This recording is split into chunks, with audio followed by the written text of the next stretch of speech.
Muy buenos días, público aire comprimido. Estamos acá, como todos los jueves, en un programa completo.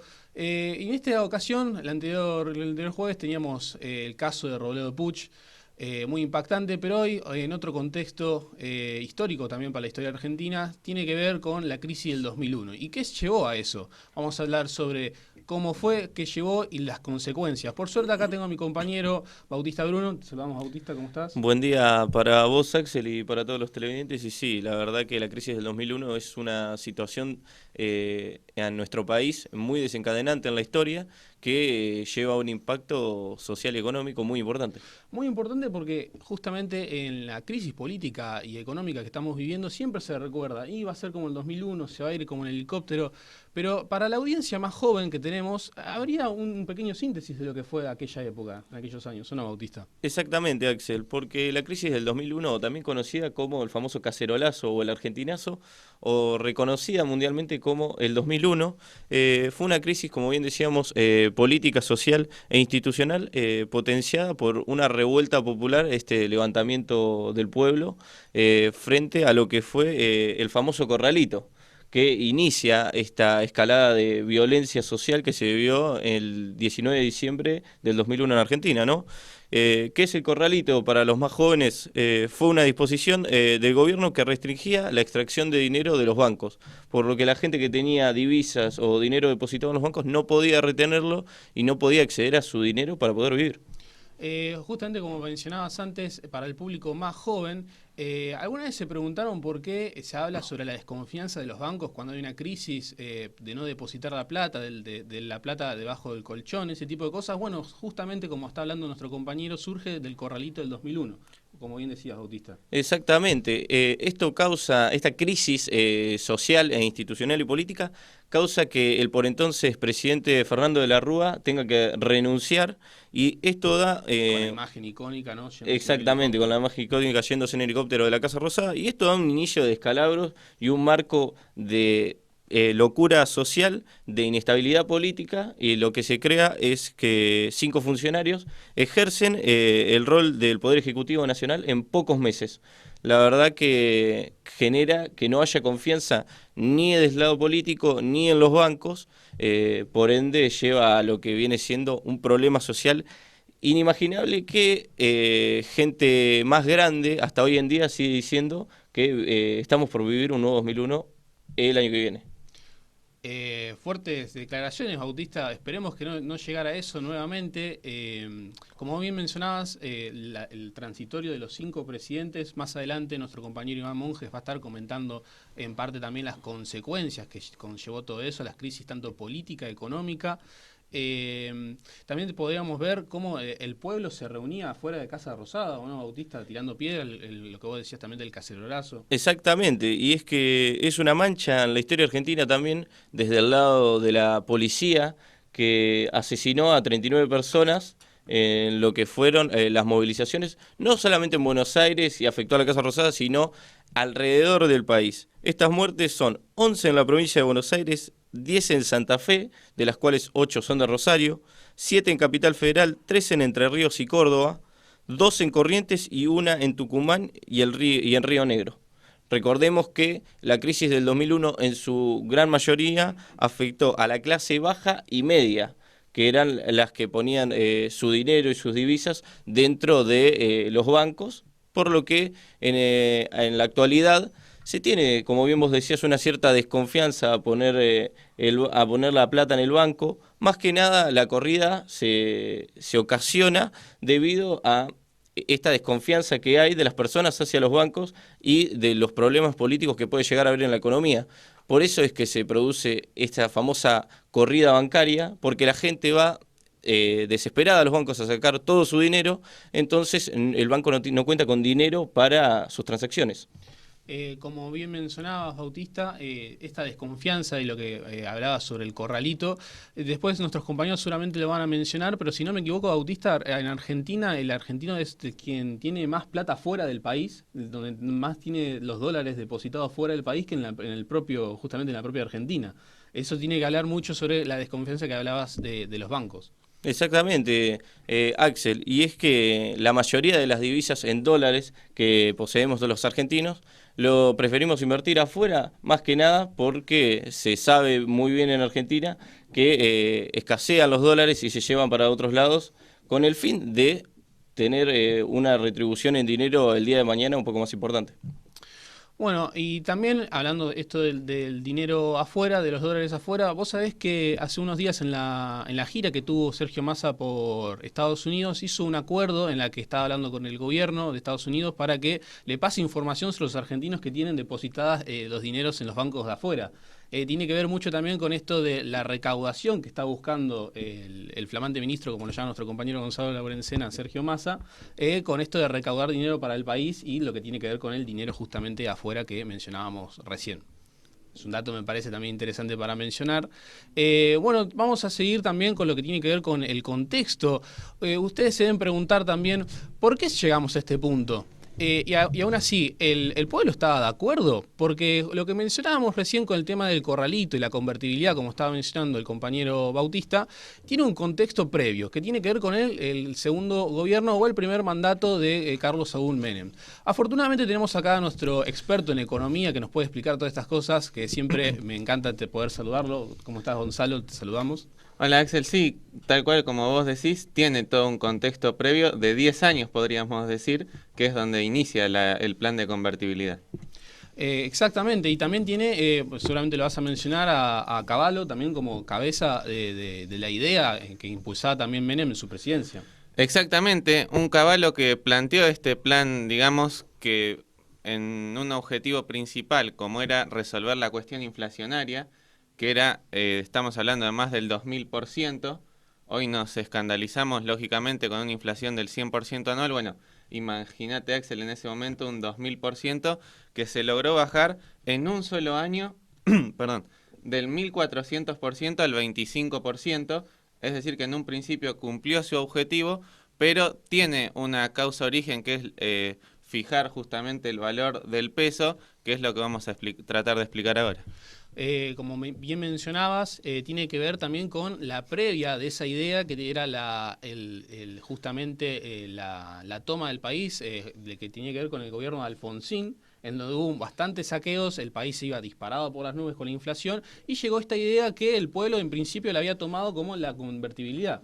Exacto, ¿por qué se llamó convertibilidad? Porque el Banco Central funcionaba como una caja de conversión justamente, donde un peso era igual a un dólar, se llamó específicamente Ley de Convertibilidad del Austral, que era la moneda vigente hasta ese momento, donde se planteaba pasar justamente de 10.000 australes a un peso de 1991 a 1992 y que tuvo este beneficio muy alto, que fue resolver el tema inflacionario, que para 1995 era de menos del 1% anual. Anual, justamente como lo mencionabas, un peso, un dólar. Para la locura que puede significar en nuestra sociedad hoy en día, donde el dólar está 200 y pico de pesos, Gonzalo, y Sí. se imagina imposible con casi un 90% anual de inflación. Vos estás hablando de casi 1% anual de inflación. Eso Sí. se consiguió después de la locura que fue con el gobierno de Alfonsín. Claro, tiene varias aristas, digamos, esta cuestión de la convertibilidad, algunas más técnicas, porque por un lado se resolvió esta gran problemática inflacionaria, que es el principal problema económico que puede tener un país como lo tenemos hoy, pero por otro lado, por ejemplo, se aumentaban mucho los costos de producción nacional y eso hizo que, entre otras cuestiones, el desempleo en 1991 era de 7%, y para 1995 se pasó el 35%, y después la principal crítica de muchos economistas es que para tener un peso, un dólar, tenés que tener en tu banco central como... Reservas.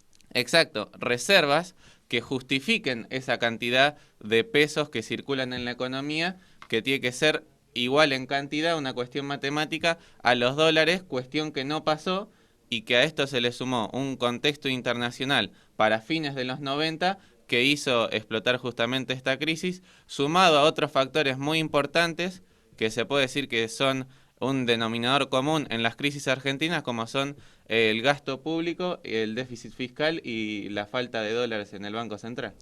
temas muy, muy concurrentes, temas que también se discuten, que fueron traídos a la agenda política hoy en día con lo que tiene que ver la explosión del dólar. Me parece muy interesante lo que mencionabas, Gonzalo, también con lo que tiene que ver con la producción nacional, porque en parte de las políticas de aquel entonces del gobierno de Saúl Menem era justamente la privatización de las empresas estatales.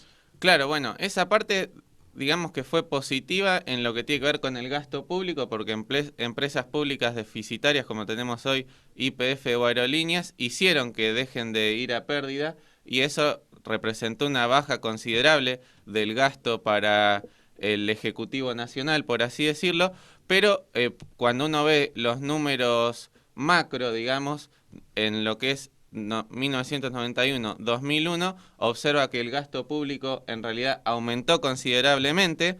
El déficit fiscal, que se mide en porcentaje de PBI por una cuestión técnica, terminó siendo para el 2001 del 7%. Hoy estamos, por ejemplo, con un gran problema de déficit fiscal y es del 2,9%. 2,5, perdón. O sea, imaginémonos más del triple en ese momento y con una deuda que el 97% era en dólares. Esta fue una de las principales causas que tuvo el estallido de la convertibilidad y que el gasto público, también sobre porcentaje del PBI, como se suele medir, pasó del 1,4 al 7,2%. Esto hacía que básicamente las cuentas del Estado Nacional sean todas negativas y al no tener, como hablábamos al principio, un banco central que respalde en dólares lo que circula en pesos, más la desconfianza política, que es otro de los 2-3 factores principales, te diría, se generó este estallido a fines del 2001. Me parece sumamente interesante lo que comentás, porque cuántas veces hemos escuchado de nuestros padres o nuestros abuelos aquella mencionada tan famosa época del primer gobierno de Menem, en la que podés escuchar tanto como con Menem me hice la casa, el famoso, ¿no? Con Menem me hice la casa, o tantos emprendedores que decían que arrancaron bien el emprendimiento que tienen hoy en día en aquella época, gracias a la convertibilidad y tanto las importaciones, pero al mismo tiempo tenés el otro extremo, lo que mencionabas del desempleo, en la que decían como no tenía para comer, no tenía empleo, o mismo también lo que tiene que ver con la salud pública. Justamente, como mencionabas, todo esto lleva a la crisis del 2001, pero era porque no se quería pasar, no quería abandonar, justamente cuando después agarra el gobierno de la Rúa, no quería abandonar la política de convertibilidad. Exactamente, Cavallo estaba convencido de esta política. Si uno ve los archivos tanto recientes como posteriores al 2001, responsabiliza a Cavallo en gran parte a lo que es los bancos provinciales por la deuda que habían tomado. Es cierto que habían tomado una gran cantidad de deuda. Si uno mira, por ejemplo, el gasto en provincias, aumentó del 13 al 15% sobre el PBI, pero esta cuestión nacional de fijar el precio del peso sobre el dólar, que por otra parte se criticó siempre como una medida liberal o neoliberal, y nada tiene que ver con eso debido a fijar el precio de un bien, como en este caso sería el bien principal que es el peso, y que en una combinación entre lo político por la desconfianza y lo económico, sumado al contexto internacional, hizo que esto estallara. Brevemente, te digo dos fenómenos internacionales que ocurrieron y agravaron esta crisis. Por un lado, en 1997, una crisis asiática. Asia, gran demandante de las materias primas que exporta Argentina, dejó de hacerlo con la misma intensidad. Eso hizo que el exportador que justamente le vende a los países asiáticos no lo haga de tal manera y eso representa menos ingreso de dólares a la Argentina y en relación justamente a esto que mencionábamos de la falta de dólares en el Banco Central. Y por otro lado, lo que fue la crisis rusa en 1998, Rusia que era uno de los acreedores principales de Argentina y como te había dicho, el 97% de la deuda era en dólares. Bueno, Rusia, al tener una crisis propia, ¿qué hizo? Dejó de ser el prestamista de primera instancia como lo era y aumentó mucho las tasas de interés a lo que es la deuda argentina y esto hizo aumentar exponencialmente la misma. Me encanta también cómo traes el contexto internacional, lo que tiene que ver con las políticas que tomaba Cavallo en aquel entonces. Me quiero agregar un pequeño dato a lo que mencionabas, a la deuda de los gobiernos provinciales, que era una de las justificaciones de Cavallo. Era que, si recuerdo bien, a finales del primer gobierno de Menem, firman justamente un acuerdo con la excusa de que es un gobierno federal, que esto de que los gobiernos provinciales sean más autónomos y en parte se le corta el presupuesto nacional. Por eso la toma de deuda de los gobiernos provinciales es lo que tiene que ver con la salud pública y la educación justamente pública. Entonces, para mantener esos estatutos se empezaba a tomar deuda. Por eso en parte también la deuda de los gobiernos provinciales. Exactamente. Sin embargo, se puede decir que hay un gran componente político, como se encargaba de señalar Bautista, debido a medidas concretas que se fueron tomando a partir de la falta de dólares, como fue la posibilidad de retirar solo por semana 250 pesos o dólares, y todas estas medidas concretas son las que van generando una desconfianza política que potencian la crisis económica que igualmente existía, y que lo podemos ver hoy claramente cuando, por ejemplo, se toma una medida con el dólar soja, los productores en su mayoría lo apoyan, y en una medida que dura menos de un mes la intentan cambiar a los 20 días, y esto hace que dejen de exportar los productores. Bueno, todo tiene que ver con todo y lo podemos ver reflejado hoy en día claramente. Justamente, Gonzalo, todo tiene que ver con todo. Bueno, nosotros vamos a una pequeña pausa y vamos a conseguir luego del corte, como bien comentábamos antes, los 5 mandatos presidenciales en un breve corto de tiempo. Eso lo vamos a seguir con nuestro compañero Iván Monjes. Seguís sintonizados, ya continuamos. Regresamos acá después del corte y continuamos con lo que tiene que ver con la historia de Argentina, y en este caso la crisis del 2001. Ya íbamos repasando la crisis inicialmente con nuestro compañero Bautista y después las razones del contexto tanto previo y después actual, con lo que tiene que ver la economía, con nuestros expertos como Gonzalo Laurenzena. Y ahora quiero continuar con también otra parte de nuestra historia que tiene que ver con las 5 presidenciales breves. Como bien mencionábamos, acá Iván, te saludamos. Iván, ¿cómo estás? Hola Axel, buen día para vos y para todos los espectadores. Vamos a continuar con esta historia argentina y estas breves presidenciales que se dieron en esta crisis política que tiene que ver con tanto corrupción, crisis política, crisis económica, crisis política y crisis social. Sí, es así, Axel, porque entre diciembre de 2001 y enero de 2002 se dio algo particular en la historia de nuestro país, que es la semana de los 5 presidentes, porque en un periodo de una semana 5 personas pasaron por el cargo máximo político de nuestro país. Todo comenzó el 21 de diciembre, justamente cuando inicia el verano, cuando Fernando de la Rúa, sumergido en un contexto, como vos lo dijiste, de crisis social, económica y política, decide renunciar a su cargo. Unos días antes, el mismo Fernando de la Rúa había salido por cadena nacional explicando que él no iba a renunciar y que iba a apostar por la unión con los otros, con los gobiernos opositores de él, sí, en ese momento, que había llamado a una unidad. El 21 de diciembre él tenía que participar en una junta del Mercosur en Uruguay y suspendió ese viaje, y se dio la tan icónica imagen de la Rúa renunciando y yéndose en helicóptero de la Casa Rosada. Y tiempo antes había renunciado su vicepresidente. Sí, es así, porque cuando se da la renuncia de la Rúa, nuestro gobierno está regido por una ley en la Constitución, la ley 25.716, que es la ley de acefalía presidencial, que explica cómo se tiene que dar los sucesos, quién asume en el cargo de presidente si renuncia el que está arriba. En este caso, al renunciar de la Rúa, quien tenía que asumir era el vicepresidente. Pero ya había renunciado. Chacho Álvarez había renunciado en octubre del 2000 por unas causas de corrupción que se habían dado en el gobierno de la Rúa, porque unos senadores del oficialismo habían intentado sobornar a senadores opositores para que votaran una ley.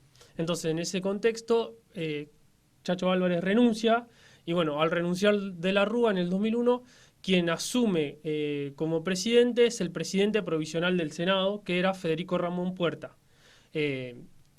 Puerta, cuando asume su gobierno, espera hasta el 23 de diciembre para llamar a una asamblea entre todos los legisladores nacionales para designar un nuevo presidente. En ese caso, por una elección de los legisladores, es elegido Adolfo Rodríguez Sá, que hasta ese momento era gobernador de la provincia de San Luis.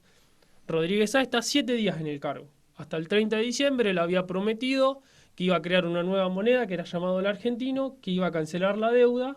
Bueno, Rodríguez Sá el 30 de diciembre en las quintas de Chapalmalal presidenciales, se reúne con los gobernadores de todas las provincias para llegar a un consenso y sacar adelante el país. No obtiene una reunión positiva, se va hasta San Luis y desde San Luis hace una cadena nacional explicando su renuncia. Ramón Puerta, quien fue antes que Rodríguez Saá presidente y seguía como presidente provisional del Senado, renuncia. Entonces, nadie quería la papa caliente que era el país, básicamente. Nadie quería la papa caliente. Entonces, al renunciar Puerta, quien asume es el presidente provisional de la Cámara de Diputados, que era Eduardo Camaño. Bueno, Camaño, ¿qué hace? El 31 de diciembre llama a una asamblea para el 1 de enero del año 2002, para que se elija quién iba a ser el nuevo presidente. Bueno, al 1 de enero se elige como presidente a Eduardo Duhalde, que en ese momento era senador por la provincia de Buenos Aires. Bueno, entonces Duhalde definitivamente toma la posta y gobierna hasta abril de 2003, que convoca las elecciones que gana Néstor Kirchner, enfrentando a Carlos Menem.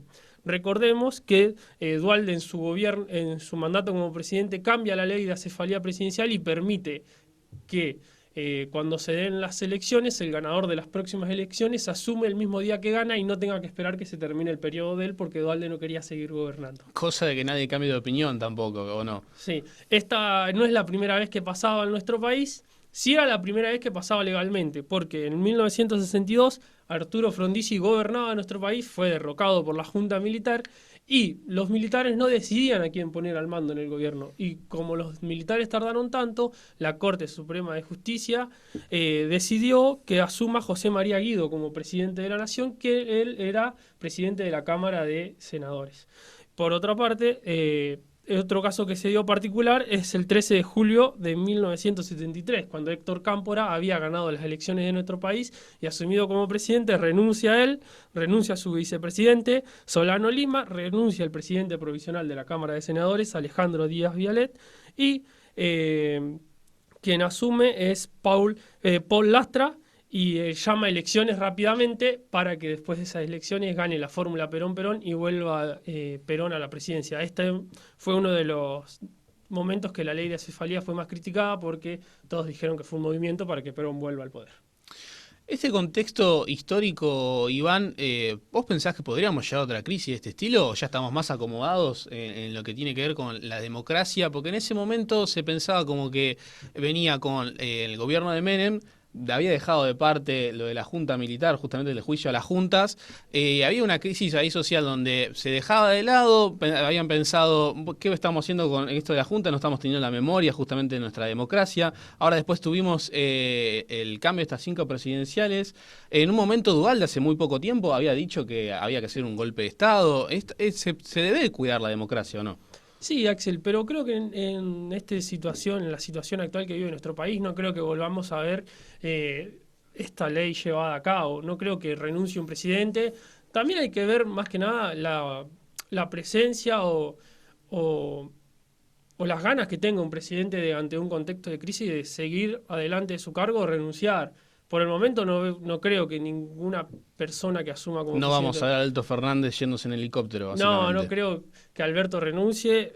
Si en este momento Alberto renunciara para que la gente entienda cómo funciona la ley de acefalía, quien asumiría sería Cristina. Si Cristina renunciara, en ese caso asumiría Claudia Ledesma, que es la presidenta provisional del Senado, y si ella renuncia, asumiría Cecilia Moró, que es la presidenta provisional de la Cámara de Diputados, cargo que antes tenía Massa. Y en ese caso hay una estancia más, si ella renuncia, y asumiría Horacio Rosati, que es el presidente de la Corte Suprema de Justicia. Si él renuncia, sería la primera vez que se dé, pero creo que hay que llamar a elecciones directamente. No puede seguir postergándose el cargo.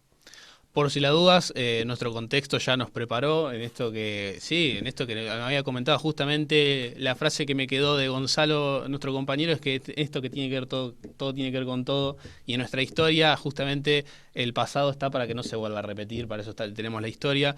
Te agradezco. Otra cosa cortita antes de decirte, Axel, todos los presidentes que pasaron en esa semana, todos actualmente están cobrando una jubilación como expresidentes, que es algo que se critica actualmente desde hoy en día y se quiere tratar de quitar. Porque dato curioso, yo no tenía ese dato. Gobernaron un día tanto Rodríguez Saá, Puerta, Duhalde y Camaño cobran una jubilación por haber sido presidentes. Así como cualquier otro presidente que estuvo dirigiendo todo el mandato. Sí. Dato muy curioso, Iván. Bueno, vamos a seguir lo que tiene que ver con este programa histórico y para justamente que tiene que ver con la crisis del 2001. Podemos continuar con nuestro compañero Bruno Maffioni, en la que, bueno, vamos a ir un pequeño corte y ahí vamos a continuar con lo que tiene que ver con las consecuencias y lo que trajo para nuestro país. Regresamos acá a nuestra pantalla, acá en aire comprimido, nuestro último corte. Como le veníamos prometiendo, hicimos un repaso de lo que tiene que ver la crisis en sí, las consecuencias, el contexto, tanto la crisis política, económica y social, el porqué, lo que tiene que ver con las políticas económicas, con nuestro compañero Gonzalo, Bautista y Iván. Pero ahora vamos a tener que hablar un poco de lo que fue la consecuencia, el después. Por suerte acá tengo a mi compañero Bruno Maffioni. Bruno, te saludamos. Buen día, Axel, para vos y para toda la gente. Sí, vamos a estar comentando básicamente qué es lo que sucedió después de toda esta gran crisis que justamente veníamos comentando en el programa.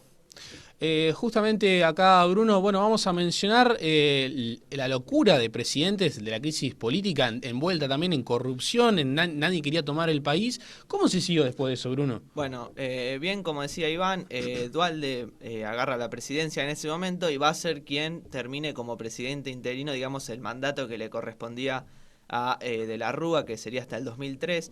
Allí Duhalde va a gobernar hasta el 25 de mayo de 2003, va a adelantar las elecciones igual por los problemas justamente políticos y económicos, pero ahí se va a terminar, digamos, lo que es la presidencia esa, con las consecuencias económicas que toma Duhalde, que tiene que ver con especificar los depósitos en dólares, justamente que era uno de los temas, los depósitos que se habían hecho en dólares en el banco, que justamente era la promesa, ¿no? El que depositó dólares. Previamente la famosa declaración, el que claro, depositó dólares tendrá dólares. Claro, bueno, eso no fue así, se especificaron los depósitos en dólares y se devaluó la moneda argentina, por lo cual claramente no se recuperó ese dinero, lo que generó que se dispare, bueno, la pobreza. Y otro dato más importante tiene que ver con que durante el gobierno de Duhalde se dio el default más grande de la historia, con 144.000 millones de dólares de deuda que tenía la Argentina, que claramente no pudo pagar, declarándose en default. Y bueno, lo que hizo Duhalde básicamente para terminar su gobierno de la mejor manera posible fue tratar de apostar